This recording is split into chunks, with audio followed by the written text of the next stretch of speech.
எனக்கு பிடிச்ச ஒருத்தன் இருக்கான். நிறைய சண்டை போடுவான்.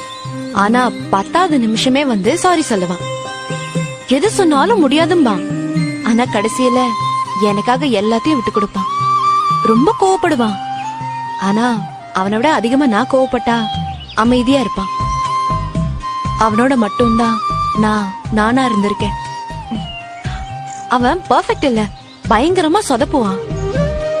ஆனாலும் எனக்கு அவனைதான் பிடிக்கும்.